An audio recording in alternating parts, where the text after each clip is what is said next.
My name is Sylvia. I'm passionate about languages, English in particular. Welcome to my world of English.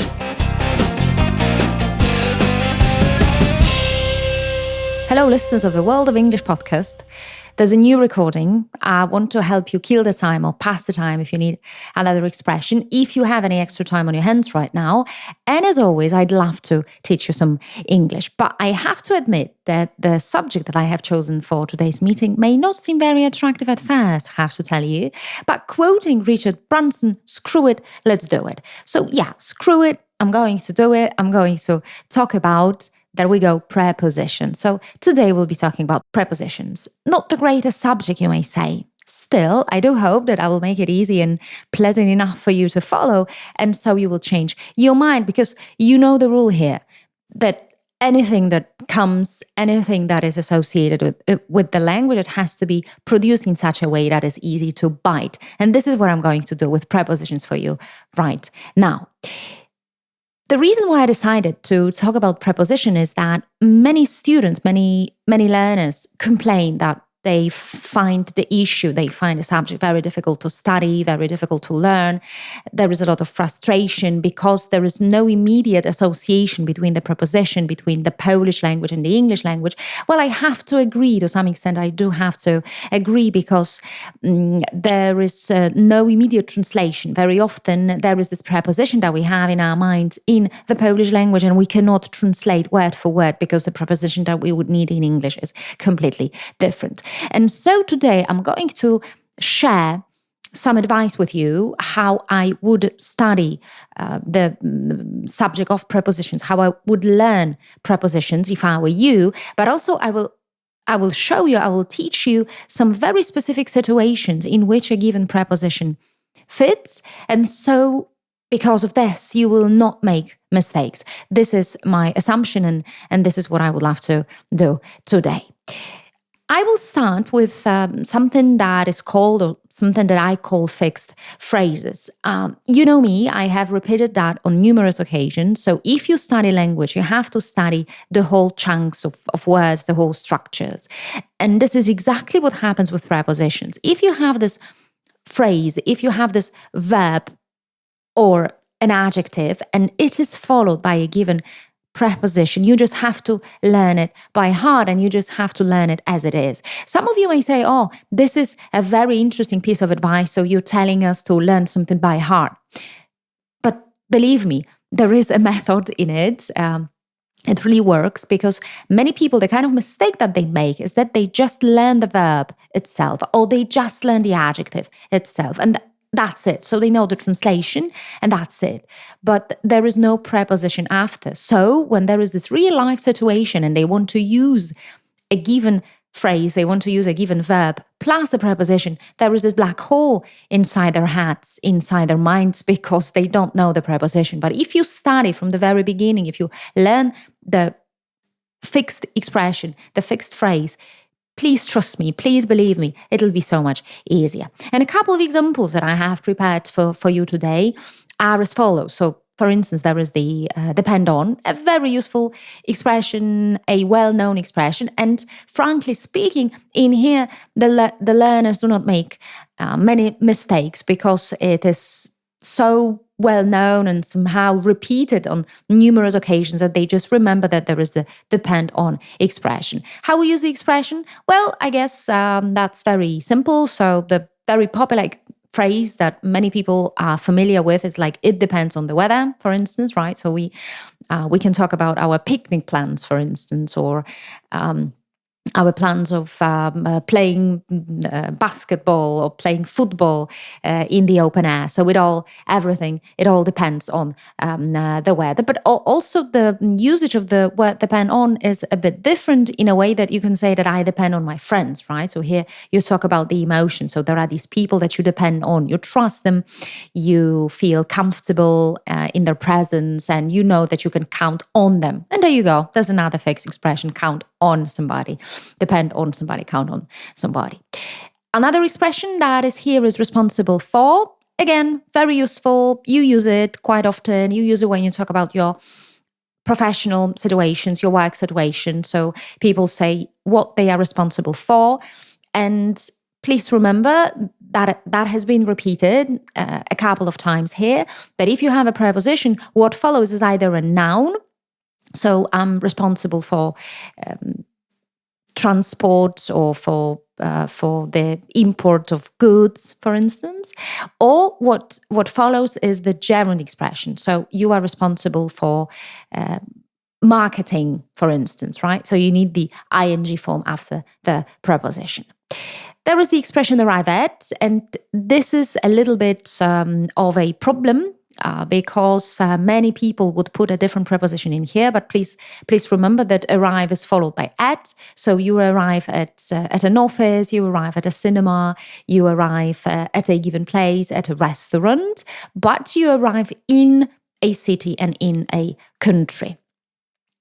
Look for, we look for things when we lose them, when we can't find them. So we have to just go and find a given thing. Like we can look for our glasses. That happens very often. We can look for our car keys. We can look for our mobile phone. This is the worst thing of all. I know, of course, that there are some very fine applications that you can install, and there is this application that works for you, so you no longer have to look for things on your own, but the application will find these things for you. But many of us know the situation. We have looked for various things on various occasions. And here I put, when it comes to the word look for, next to the word look for, there is the expression look at, because this is also confused. Sometimes people say look for, meaning to search, and they mean like look at, because if you look at something or somebody, this is where you direct your eyesight, yes, when you look at something. So very often I can say when I meet my students, like look at me, or look at the screen, because I'm sharing the screen with you. So look at something. So just to sum up the very first piece of advice in here, please learn fixed phrases. It'll be so much easier for you. It'll be so much easier for your brain, because the brain will remember the whole chunk. The brain will remember the whole part, like depend on, responsible for, arrive at, look for, or look at. Another piece of advice, and this one I think it's very, very useful because it puts everything in order in a way. So this advice deals with the following preposition. So it deals with the preposition on, the preposition in, and the preposition at. They are confused very, very often, and they are this cause of frustration very, very often. But as you listen to the way I categorize them, I do believe it'll be so much easier for you. So let us start. When we think about this preposition on, we would think about a flat surface. So that's why we use the preposition in the following sentences. For instance, there is this handbag on my desk, or there is a pen on my desk, or there is a very beautiful picture on the wall, or there is this beautiful rack on the floor. Mind you, these surfaces are flat. All of them, all of these surfaces are flat.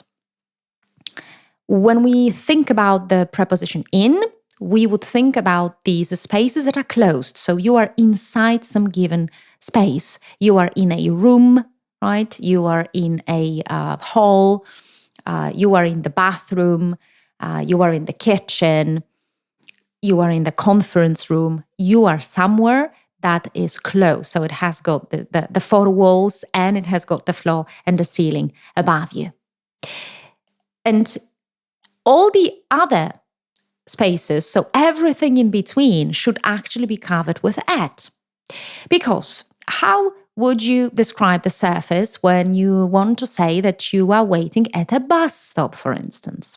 So a bus stop is neither something that is flat nor something that is closed. So this is a perfect example of the usage of the preposition at. So you are waiting at a bus stop. The same happens when you are late, for instance, because you are waiting at traffic lights. And this is what drives you crazy. Another expression in here would be that I went to a party just just another little thing here. So when there's the movement, you would use to, right? So you go to a party, you go to work, you go to a cinema, you go to a concert. So there's the movement. There you go. So there's this extra remark in here. But coming back to preposition at, if you go to a party and then you want to talk about the party that you took part in, you would say that you were at a party. The party was great. I was at a party. And in here, you're not allowed to use on. I hear it very often. But then I laugh and then I repeat, guys, does it mean that the surface was flat? That for you, the surface was flat? I would rather say that it wasn't, right? You were standing, you were sitting, you were talking to people, but it wasn't flat. The same happens with a concert or a disco. Yeah, so you were at a concert and you were at a disco. Please remember this categorization, like the three elements, these three elements that I have just presented, they are very, very useful. So please remember, on is a flat surface, in is a closed surface so that you are inside, and at is actually everything in between. The preposition at is very functional in English. It has got many, many functions, so it is used very often.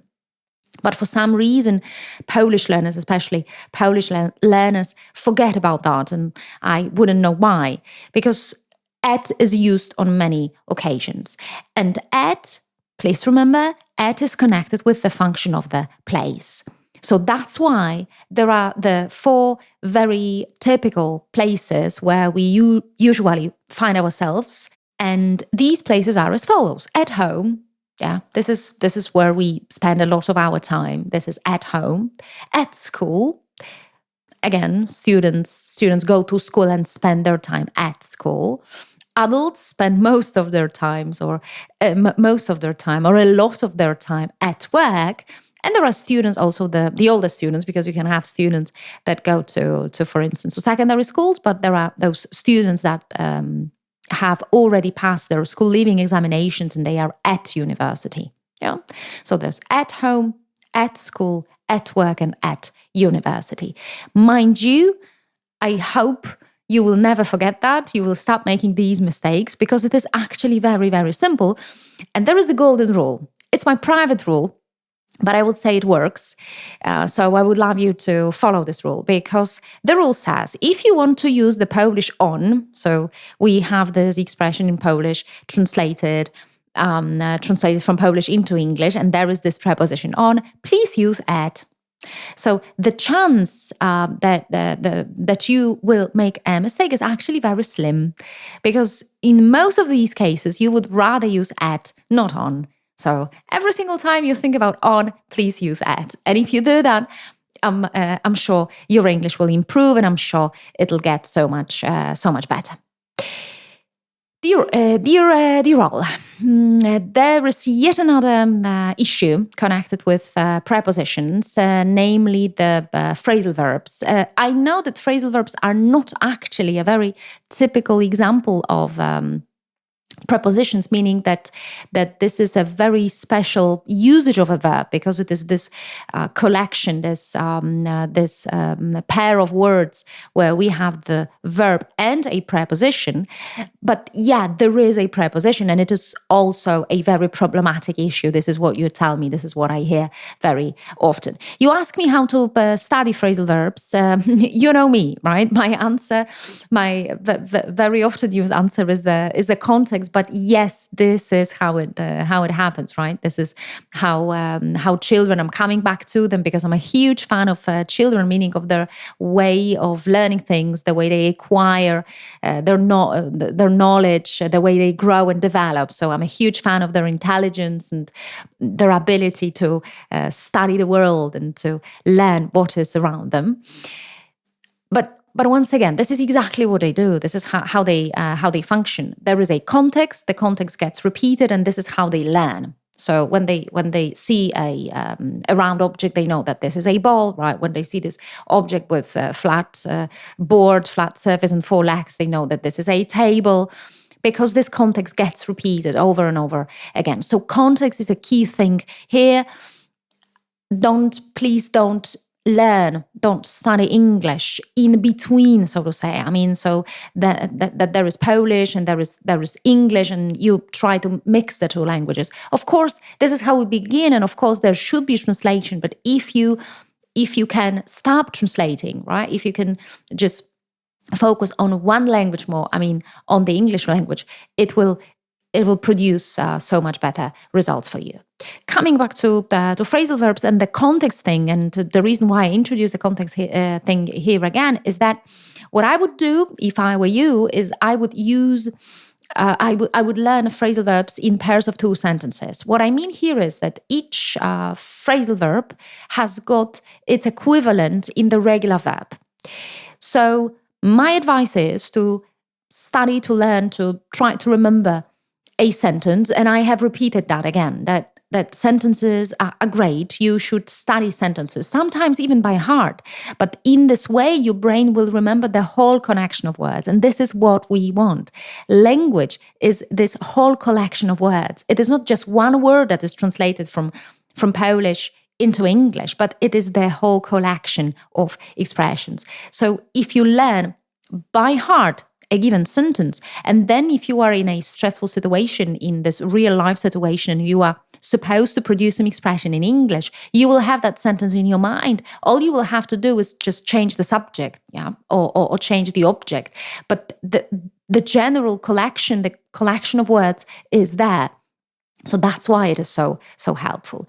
So coming back to phrasal verbs, so there is the sentence with a regular verb, and then please learn this sentence with a phrasal verb. So there is the phrasal verb bring up, right?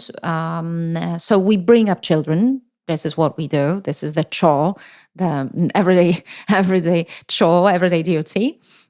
So the sentence to remember, the sentence for you would be, it is difficult to bring up children. And the sentence that you would need to remember with a regular verb would be, it is difficult to raise children. So we have this pair of sentences, bring up children and raise children.